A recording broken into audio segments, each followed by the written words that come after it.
আজি ৰাষ্ট্ৰীয় বিজ্ঞান দিৱস।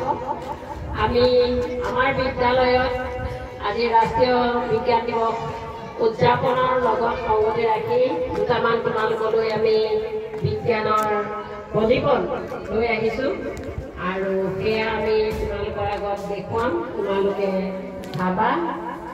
এতিয়া আমি বিজ্ঞান দিৱস আজিৰ দিনটো প্ৰতি বছৰে পালন কৰি আহিছোঁ, সেই কথাটো আমি জনাৰ অতি প্ৰয়োজন।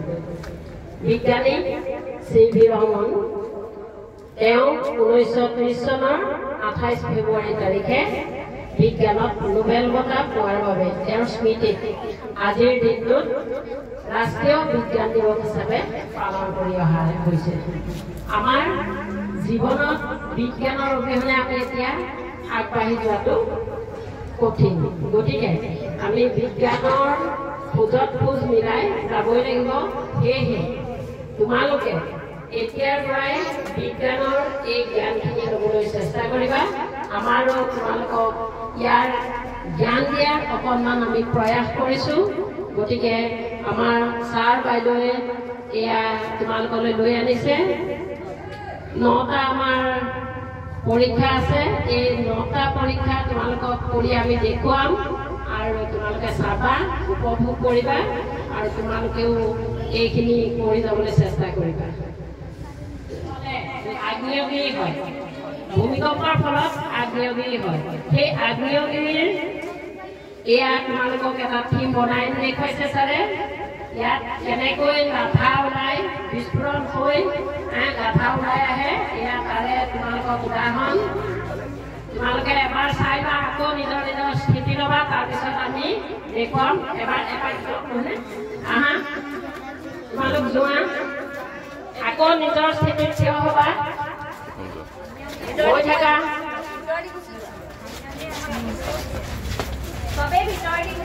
এবাৰ চাই চাই টেবুলখন চাই চাই যোৱা, লাহে লাহে চাই চাই যোৱা। আমাৰ পৃথিৱীত কিছুমান জেগা আছে যিবিলাক জেগাত সঘনে ভূমিকম্প হয় দেই। কিহৰ কাৰণে হয় জানানে? ভূমিকম্পৰ বিভিন্ন কাৰণ আছে, তাৰ ভিতৰত এটা হৈছে আগ্নেয়গিৰি উৎকীৰ্ণ। আমাৰ মাটিৰ তলত জ্বলন্ত পদাৰ্থ আছে, এনেকুৱা তোমাৰ একদম গলিত লাভা, যিটো আমি লাভা বুলি কওঁ, একদম অঙঠাৰ নিচিনা বস্তুটো, মানে লোকথুপীয়া, বুজি পাইছানে? সেইবিলাক হৈছে আমাৰ শিল, বালি, মাটি আদিৰে গঠিত পদাৰ্থ। সেই বস্তুখিনি একদম মাটিৰ বহুত তলত, মানে এনেকৈ বক উতলি থাকে। কিবা কাৰণত যদি সেই বস্তুটো আমাৰ ওপৰলৈ আহে, সিহঁতি মানে ওপৰলৈ আহিবলৈ চেষ্টা কৰি থাকে। এই বস্তুটো হৈছে আমাৰ মাটিৰ উপৰিভাগ। এই মাটিৰ উপৰিভাগেদি সিহঁতে আহোঁ আহোঁ কৰি থাকে। কিবা কাৰণত যদি সিহঁতে সুৰুঙা পায়, তেতিয়া সেই সুৰুঙাদি সেই বস্তুটো একদম পূৰা ওপৰলৈ ওলাই আহে আৰু প্ৰথমতে এনেকৈ ধোঁৱাৰ সৃষ্টি হয়। তাৰপিছতে তোমাৰ জুই, অঙঠা, এনেকৈ ধৰণৰ লাভা গলিত একদম পূৰা ছাই টাইপ ফচকৈ ওলাই আমাৰ চাৰিওফালে বিয়পি যায়। আৰু যদি তাৰ পৰা বস্তুটো যদি ওপৰৰ ফুটাটো বেছি ডাঙৰ হয়, তেতিয়া প্ৰকাণ্ড শিলো ওলাই আহে আৰু তেতিয়া বাহিৰৰ যিটো জেগাত পৰিব এনেকৈ বস্তুটো কঁপাই দিব, যাৰ ফলত ভূমিকম্প হয়। বুজি পাইছানে? আৰু এইটো কোৱা হয় আগ্নেয়গিৰি উৎকীৰ্ণ। কি বুলি কয়? আগ্নেয়গিৰি উৎকীৰ্ণ।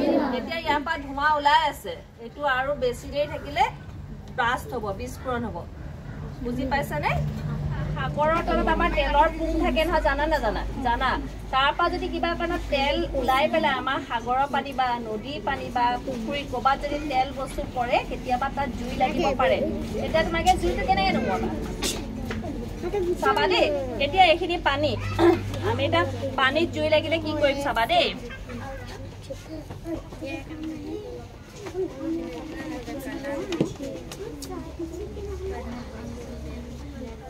এইটো মই তোমালোকক জাষ্ট দেখাবৰ কাৰণে এটা নেইল পলিচ আনিছোঁ হা। ইয়াত স্পিৰিট আছে, গতিকে জুই লাগি যাব। কিন্তু জুই লাগিলে তোমালোকে কি কৰিবা? তোমালোকে দূৰৰ পৰা চিঞৰিবা, আহে পানীত জুই লাগিল, হয়নে নহয়? হয়। এতিয়া চাবা দেই, এইটো চা, পানীত জুই লাগিলে। এতিয়া পানীত জুই লাগিলে চিঞৰ বাখৰ কৰিবা, নকৰা? পানীত জুই লাগে জানো? নালাগে, হয় নাই? পানীত জুই লাগে জানো? জুই নুমুৱাইহে।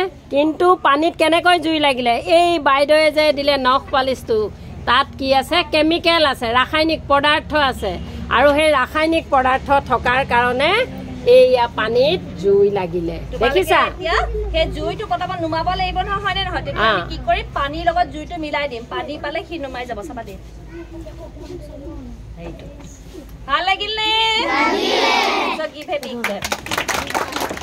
আমি পানীয়ে হাতখন ধুলে বীজাণু যায় হয় নে নহয় পানীয়ে হাতখন ধুলে বীজাণু নাযায় বীজাণুখিনি থাকিব পাৰে তাৰ কাৰণে আমি স্পেচিয়েলি তোমালোকক কওঁ যে হেণ্ড ৱাছ ব্যৱহাৰ কৰিবা বা চাবোন দিবা হয় নে নহয় আজি সেইটোৱে এতিয়া বাইদেৱে তোমালোকক দেখুৱাব যে আমাৰ বীজাণুবিলাক কেতিয়া যায় আমি হেণ্ড ৱাছ দিলে যে যায় তাৰে এটা প্ৰমাণ তোমালোকক এয়া দেখুৱাইছোঁ এখন খালি আমি ভাবিম এইটো আমাৰ হাত ঠিক আছে ইয়াত আমি অকণমান পানী দিলোঁ দেই তাৰপিছত চাবা দেই এইবিলাক হৈছে জাৰ্মছ এই চোৱা জাৰ্মছবিলাক এনেকৈ থাকে চোৱা লেতেৰা জাৰ্মছ হয় নে এতিয়া বীজাণু এইখিনি বীজাণু আছে তাত এতিয়া বীজাণুখিনি আমি এইটো হ'ল hand wash Dettol hand wash দেখিছানে দেখিছা না এইখিনি এতিয়া আমি চাফা কৰিলে হাতৰ পৰা বীজাণুবিলাক কেনেকৈ যায় চাবা দেই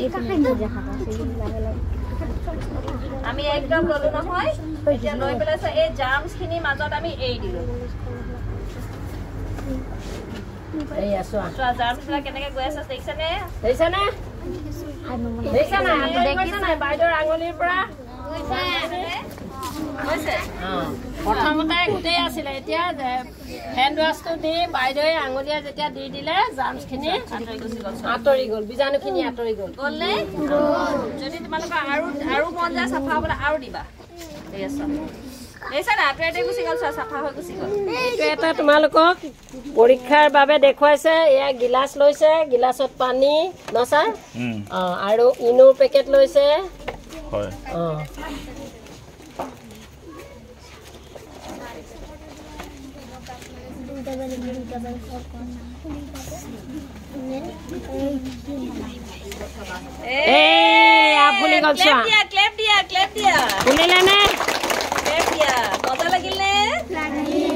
লাগিলে নে বায়ু যে আছে এয়াই প্ৰমাণ চোৱা বায়ু তোমালোকে দেখিছা জানো চকুৰে বায়ু নাই দেখা আমাৰ যে বায়ু যে আছে সেয়া প্ৰমাণ দেখিলা এতিয়া আমাৰ ইয়াতে গেছ উদ্ভৱ হ'ল হয় নাই বায়ু এতিয়া গেছ বায়ুৰ কাৰণে আমাৰ এই হাত মোজাখন ফুলি গ'ল হয়নে দেখিলা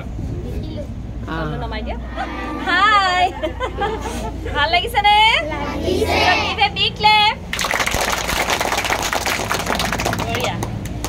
কাগজ আছে হয় না আমি এতিয়া ইয়াত ডুবাই দিম ডুবাই দিয়াৰ লগে লগে একদম তললৈকে ডুবালো দেখিলানে কাগজখিলাও ভৰাই দিছো হয় না আৰু লাহেকে মই উঠাই দিছো এতিয়া তোমালোকে চোৱা কাগজখন তিতিলে নে নাই তিতিছে নে নাই নাই তিতা হয়নে তিতিছে নে বাৰু নাই তিতা কিহৰ কাৰণে তিতা নাই এই গিলাচৰ ভিতৰত থকা বায়ুখিনিয়ে এই পানী সোমাবলৈ দিয়া নাই তাৰমানে বায়ুৰ যি চাপ সেই চাপৰ কাৰণে এই গিলাচৰ ভিতৰত মই যিমানেই ঠেলি নাথাকো সিমান গৈ থাকিলেও গিলাচটোৱে গৈ থাকিব কিন্তু পানীখিনি গিলাচৰ ভিতৰত সোমাই নাযায় কেতিয়াও নিতিতে কৰি চোৱাচোন কোনে কৰি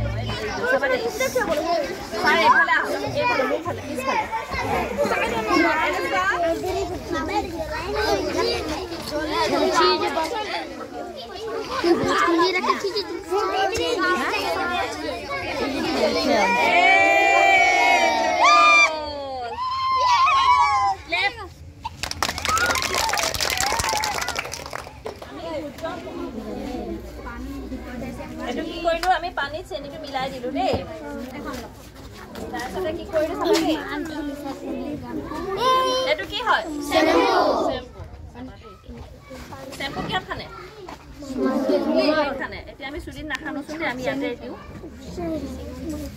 আমি অকল চেনি পানী দিলে হেৰি হ'বনে বেলুন ফুলাব পাৰিমনে নোৱাৰো তাৰ লগত যেতিয়া আমি চেম্পু দি দিলোঁ ইয়াত তোমাৰ কি হ'ল বিজ্ঞানৰ যাদু আহি গ'ল এতিয়া চাবা দেই ইয়াতে আমি এটোপাল পেলালো দেই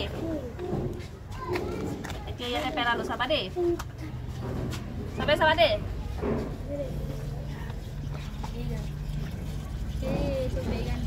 বাবু ফুলাবা নেকি কোনোবাই ফুলাবা নেকি ফুলাবা তোমালোকে মেলাত এই বাবুলছে কিনি কিনি ফুলোৱা হয় নাই তেওঁলোকে সেই মেলাতে বাবুল ফুলিবৰ কাৰণে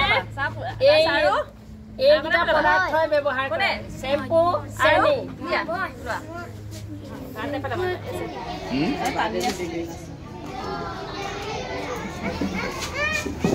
আমি বেগত পানী ভৰাই লৈছোঁ লৈ পেলাই এতিয়া আমি গিলাচ দাঙিম বিজ্ঞানৰ যাদু হ'লে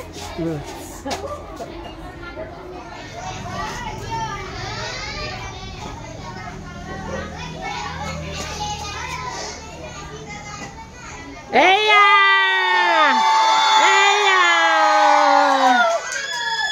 দেখিলানে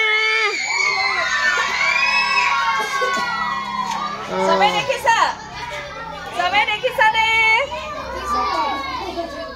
আমি ল'ৰা ছোৱালীক এইটোৱে দেখাইছিলোঁ যে বিজ্ঞানৰ কেনেকুৱা অভূতপূৰ্ব সাফল্য খালী বেলুনটো দি আমি গিলাচটো দাঙিব নোৱাৰোঁ কিন্তু যেতিয়া ইয়াত আমি পানী ভৰাই ল'লোঁ ভৰাই পেলাই আমি গিলাচত কাগজ জ্বলালোঁ জ্বলোৱাৰ পিছতে তাৰপৰা যিটো ধোঁৱা আহি গ'ল ধোঁৱাটো দিয়াৰ লগে লগে আমি যেতিয়া এইটো বহাই দিওঁ তেতিয়া তাৰ গৰমটো আমাৰ বেলুনত নালাগিলে তাৰ যিটো প্ৰেছাৰটো লাগি আমি এতিয়া ইয়াত একদম ফ্লাইং কৰাই আছোঁ পূৰা এইটোৱে আছে উৰাণৰ উদ্দেশ্য মানে উৰে এইটোৱে সিহঁতক শিশুসকলক আমি দিয়াৰ চেষ্টা কৰিছোঁ আকাশত উৰুৱাৰ যি হেঁপাহ সেই হেঁপাহটো শিশুসকলে এনেধৰণেই পাৰিব এনেধৰণে জ্ঞান লৈ আগবাঢ়ি যাব পাৰিব এয়া আজি ৰাষ্ট্ৰীয় বিজ্ঞান দিৱসৰ আমাৰ বিদ্যালয়ৰ তৰফৰ পৰা ছাত্ৰ ছাত্ৰীসকলক আমি আগবঢ়াই নিয়াৰ এক প্ৰয়াস কৰিছিলোঁ আৰু ইমানতে আমাৰ বিজ্ঞান দিৱসৰ উদযাপনৰ সামৰণি মাৰিছোঁ